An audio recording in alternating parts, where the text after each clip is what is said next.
having chest pain! I didn't plan on making a follow-up to the Mechs vs Tanks video, but it's been on my mind a lot recently. There were some points that I didn't explore for the sake of brevity, but there's enough there that I decided a second video was in order. I fully recommend watching that video first before watching this one. If you want the short version, basically Mechs are an expensive and unnecessarily complicated alternative to a simple, proven, and all-around better vehicle format. Now let's get into it. Some viewers asked me what my opinions were on insect or spider-like walkers. My answer is pretty straightforward.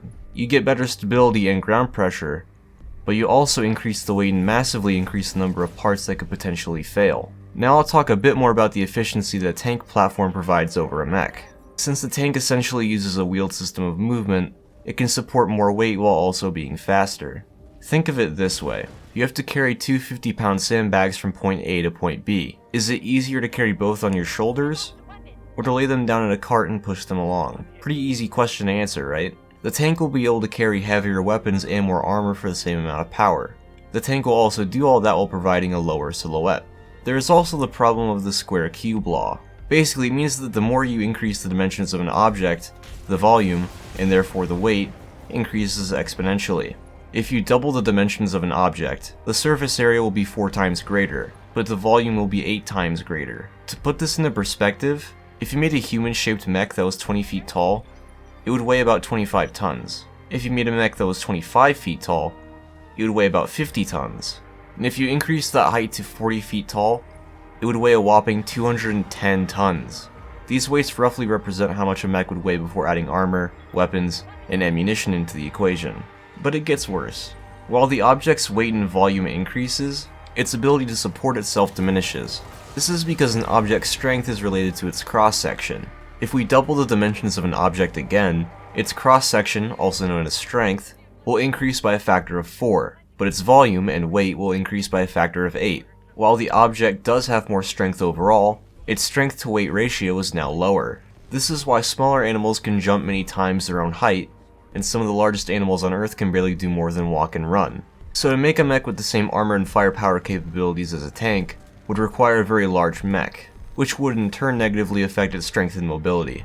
Another issue lies in the mech's quote-unquote skeleton. The basic frame supporting the mech would need to be extremely robust, with the leg structure needing to be capable of taking repeating and heavy shocks every time the mech walks. These repeated shocks would also likely weaken and damage the surrounding components.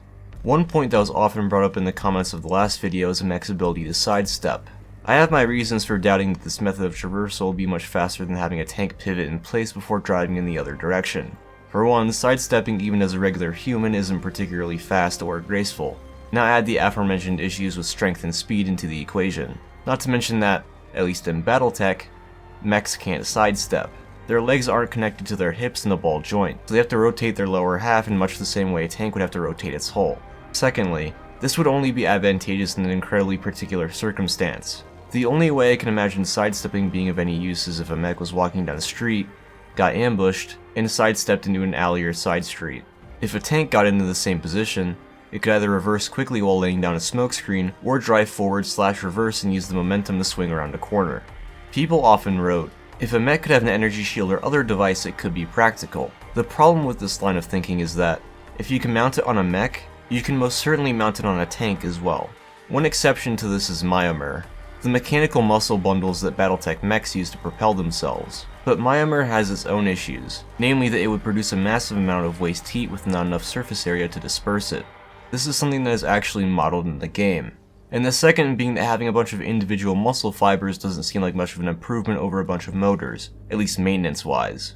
Having to go in and perform surgery on your mech to find the fibers causing you problems seems like a lot more work than simply replacing a drive sprocket or engine power pack.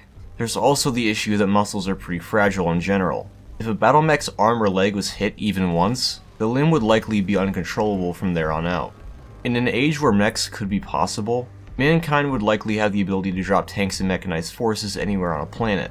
And since tanks would be lighter than mechs, tanks would be the more efficient and economical option. As I said in the last video, we might see mechs and exoskeletons in the logistics role, and perhaps in very limited combat use, but beyond that, they're not even comparable vehicles.